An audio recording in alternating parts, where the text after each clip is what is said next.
Hey, this is Frank Nieto with Vision Quest Auto, and today I'm here with Holden Nieto. And which car are we reviewing today, buddy? The 2024 Lexus GX Overtrail Plus. 550 Overtrail Plus.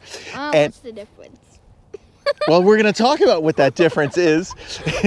We're going to talk about what that difference is today. We're going to tell you where this slots into the lineup, the Lexus lineup, how it compares to the Toyota Land Cruiser, which it's very similar with. It's pretty much, this is the luxury version of the Land Cruiser, and that Land Cruiser is actually the International Land Cruiser Prado. So there's a whole lot of information to digest in just the name alone.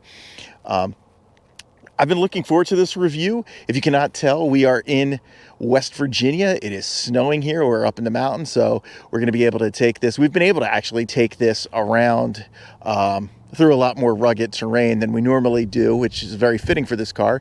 This is one I've been looking forward to reviewing for a while, just because I'm a big Land Cruiser fan. And we want to talk about, like, does this match up to the previous Land Cruiser, which was known for its durability, reliability, and its off-road ruggedness. So today we're going to be taking this for a spin. We're going to be talking about what we like and don't like about this car. We're going to be showing you all around the car, and we're going to be busting this into our categories and our ratings for the week. And so let's get to it. I just wanted to do that to you. All right, so first thing you notice with the Lexus GX 550 Off-Trail Plus is it's got this really rugged look, and it's kind of reminds me a lot of like what Land Rover's been doing as far as the styling cues. It's just got this old school / modern design, and it's very, very beefy and chunky, and as Holden said, it does have a really long name. The Overtrail, as its name would suggest, is the off-road centric version. All of these cars are very focused on off-roading capability. This one in particular, though, really goes for that that measure to take that crown. Next thing about these is that it's a bit higher than your normal GX. It's got these big 33-inch tires, which are an upgrade from the standard. I like these side view mirrors. They have the blackout on them, which is nice. It's got this is kind of cool because Lexus has been going with this arrow shape in their headlights, but the headlight itself isn't as arrow shaped as you'd see normally. But what they did is they put this turn signal aspect right in there to keep that design cue, which is kind of cool.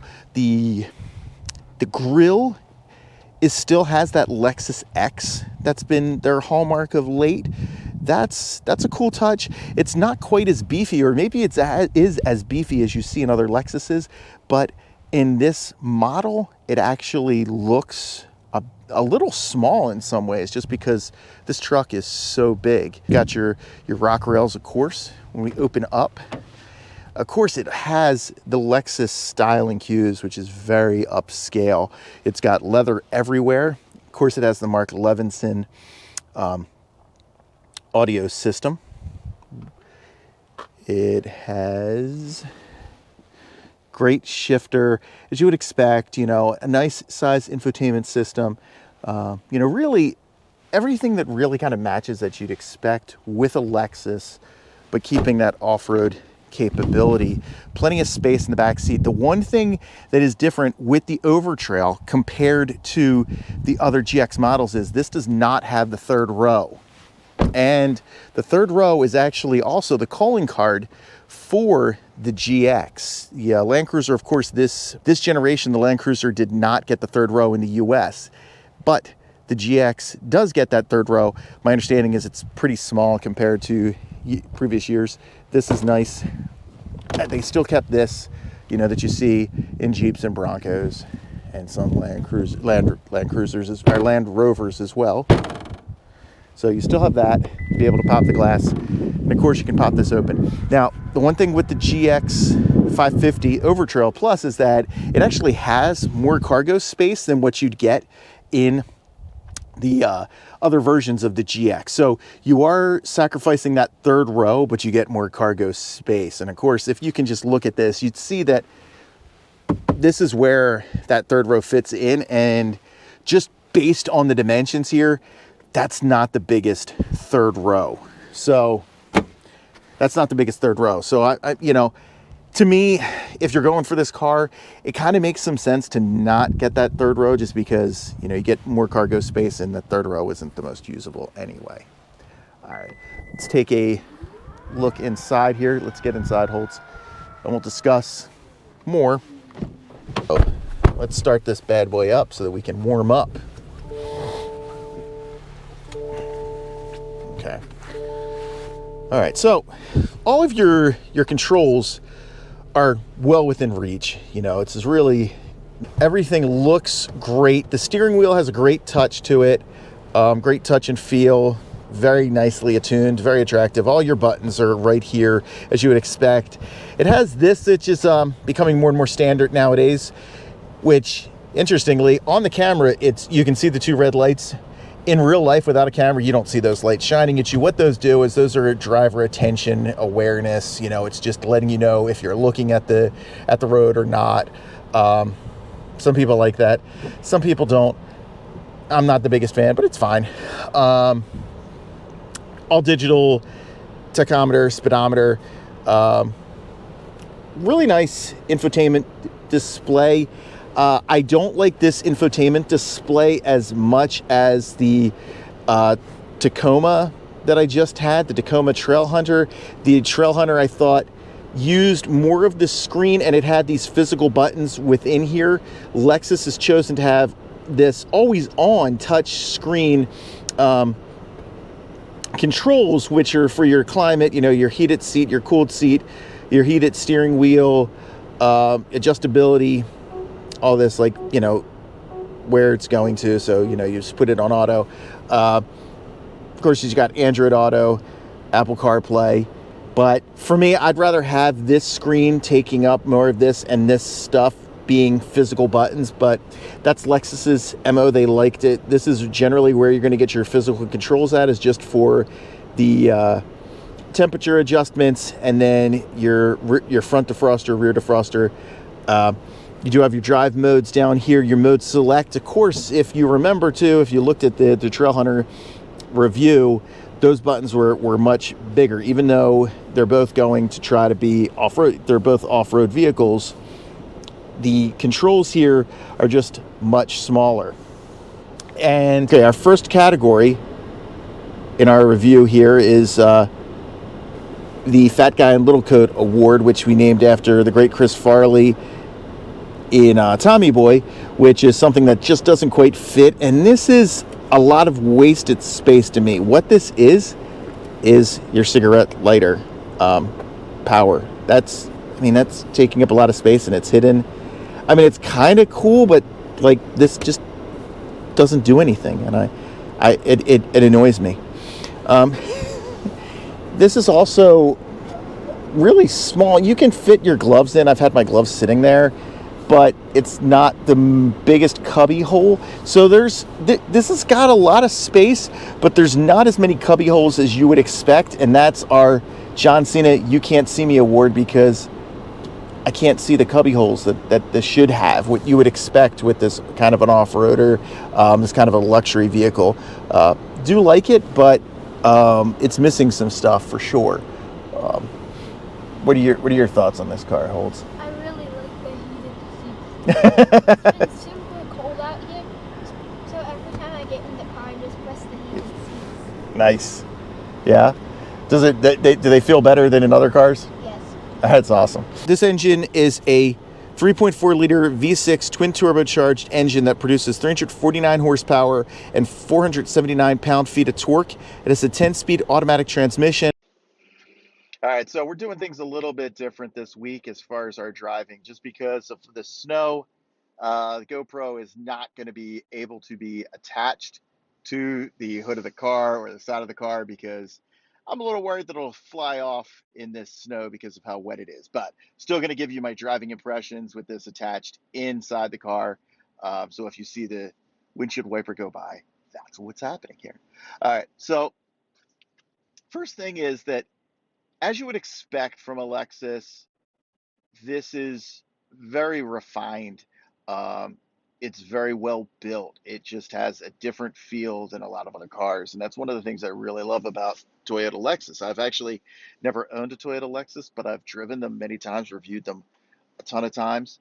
And the thing that always stands out is just how well built they are. I kind of call them the Apple of cars in a lot of ways, just because everything is so well built. It just feels great. Um, and it just has that heft to it. It doesn't feel like it's going to fall apart on you or anything. And so it's really nice. This does the same trick as you would expect with a Lexus. So it lives up to the brand name when it comes to that. It also, being a GX, can handle anything you throw at it.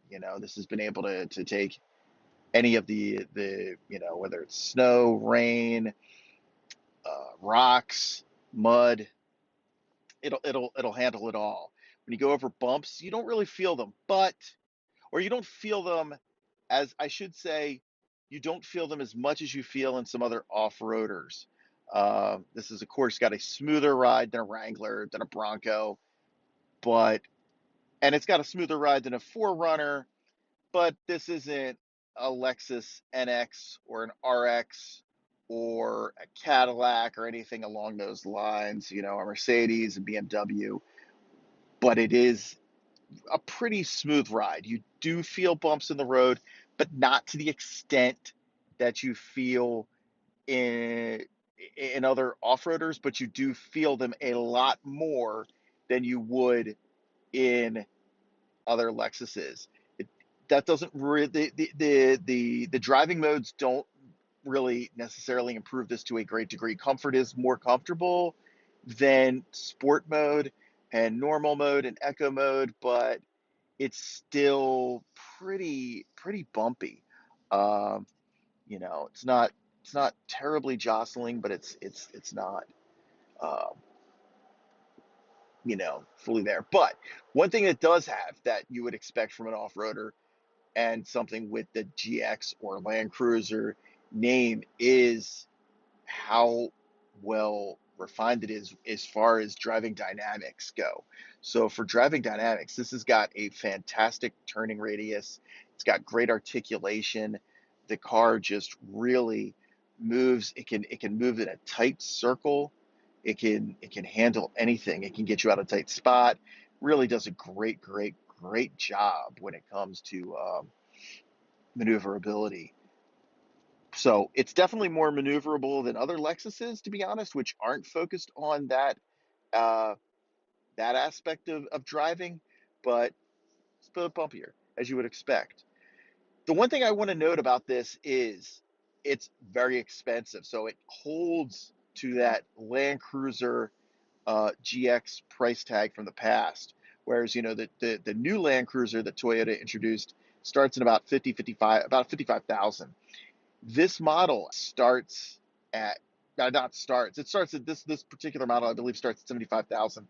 The model that Lexus delivered here that I'm driving is 85,000. So it's very expensive. It does hold to that aspect of fantastic off-roader, but is it going to be an off-roader that people are really going to be is this something that the initial driver is going to be off-roading? And probably not. If it holds true to the way that the GX and the Land Cruiser have been driven in the past. It was always the joke is that these cars, the GX Land Cruiser, are known for their life starts at 250,000 miles. And the reason for that is they get sold by the time they get to 250,000 miles, but they have a lot of life left in them. They're among, if not the most durable and reliable vehicles on earth. That was the last gen. Whether this gen still holds up to that remains to be seen.